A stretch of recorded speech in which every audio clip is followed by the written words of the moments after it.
All eyes seem to be on Will in Wistoria Episode 2. Episode 2 gives a little bit more information on Will's backstory. We spend a lot of time in Headmistress Cauldron's office as a certain brooding professor looks to get Will expelled.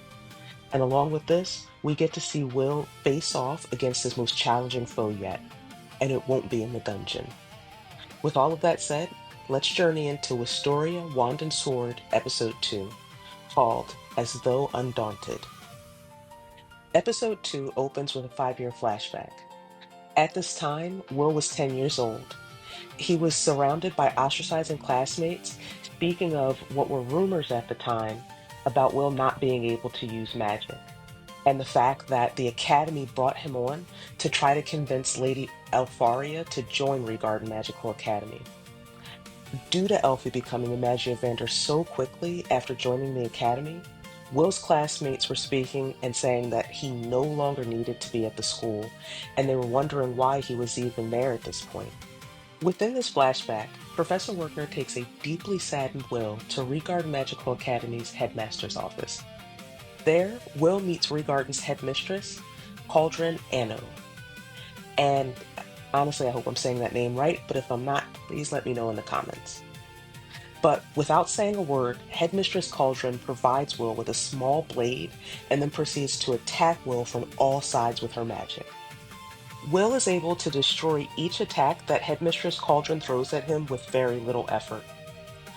Cauldron finds Will's ease at using a sword amusing for some reason that's not currently explained to us, but she does allow Will to continue to attend Regard Magical Academy. Professor Workner once again reminds Headmistress Cauldron that Will cannot use any magic and asks if this is the best idea for Will to continue to attend Regarden. However, Headmistress Cauldron finds Will, a sharpened sword who yearns to be a wand, extremely interesting. Will, hearing that he can stay at the academy, asks the headmistress if he will be able to ascend the tower so that he can stand with Elphie, and she lets him know that he can if he persists and has a strong will. This gives Will hope. From here, the flashback ends, and we find ourselves back in current day, where Will is sitting in Professor Workner's supplemental class. In this class, Professor Workner explains that ascending the tower generally means advancing to the Upper Institute. Workner further explains that the Magiavander reign from the top floor of Mercedes Callis, and to become a Magiavander, you have to be recognized by the Upper Institute. He also explains that there are two ways people usually ascend the tower. The first is to create a new kind of magic, and the other is to earn at least 7,200 credits at the Academy. Most people make their way up the tower with the 7,200 credits or more, but Workner is upset because in the class that he's teaching, every student in that class is in danger of not making graduation because they have not obtained enough credit. After class ends, we find Will walking the academy halls with Colette and discussing just how difficult the supplemental class Workner is offering actually is. Colette reminds Will that he has already earned every writing credit he could possibly get, and Workner is just being hard on him. Will doesn't really mind Workner being hard on him though, and sees the value in how Workner is helping him grow, since he can't gain any credits in spell work.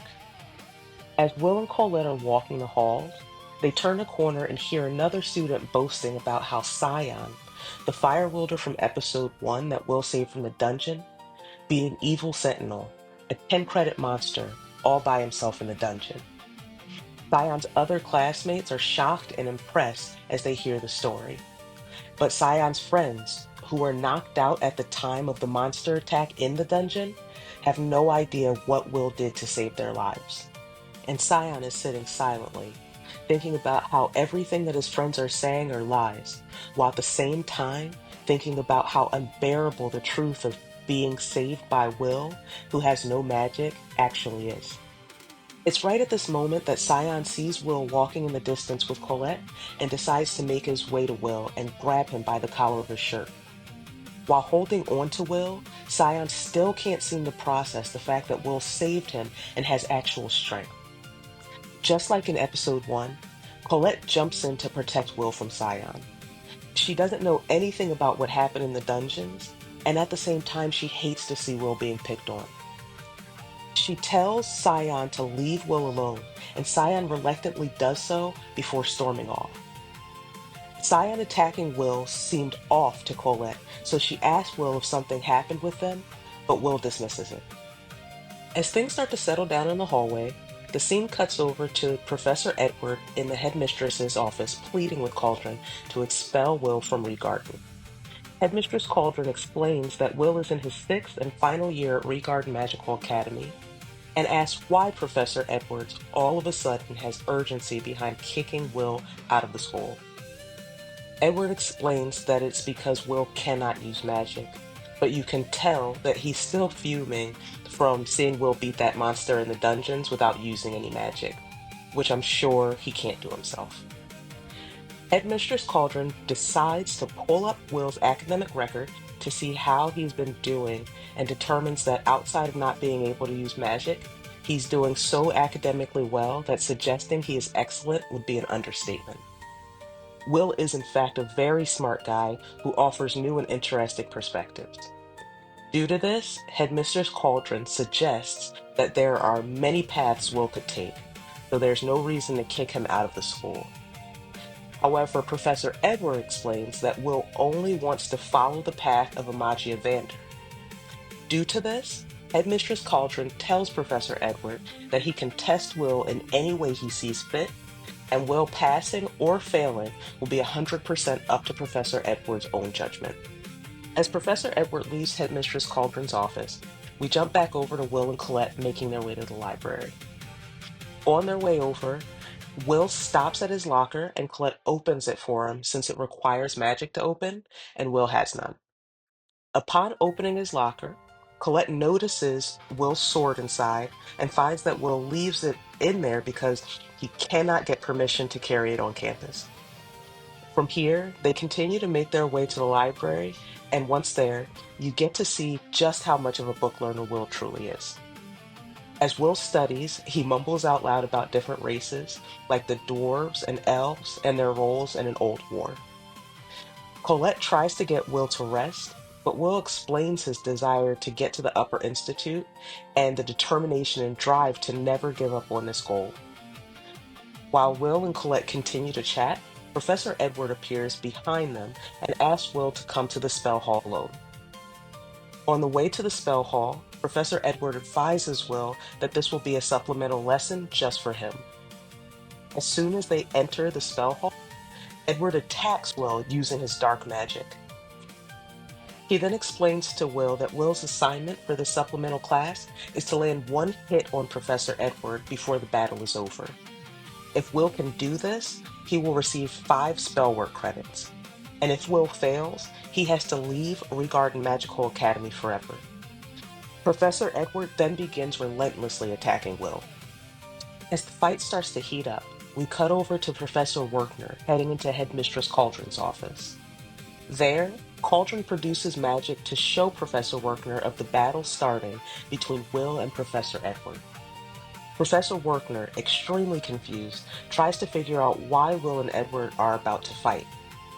It is at this point that Headmistress Cauldron explains that she has allowed Professor Edward to test Will.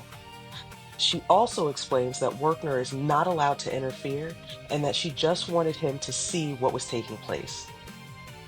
Headmistress Cauldron further expresses that she's taking everyone's consideration around Will, both good and bad, seriously. But this doesn't make Professor Werkner feel any better, as he explains that even though Professor Edward did not become a Magia Vander, Edward did ascend the tower and is literally the closest thing to a Magia Vander. Jumping back over to the supplemental lesson, as the battle rages on between Will and Professor Edward, you can see Will trying everything that he can think of to get close to Professor Edward and land a hit on him, but nothing is working. The harder Will works to get close to the professor, the bigger and more brutal the attack that he sends Will's way. At this point, Will is spitting up blood and acknowledging how flawless Professor Edward's defense is. But Professor Edward is not letting up. He continues to attack Will with larger, overlapping spells. Just as Will gets hit with Professor Edward's largest spell yet, all he can think about is the fact that he would be easier to manage if he had his sword. The scene then switches over to Colette, who is standing in front of the lockers, hoping Will's okay since he just got pulled away from her by their scariest professor.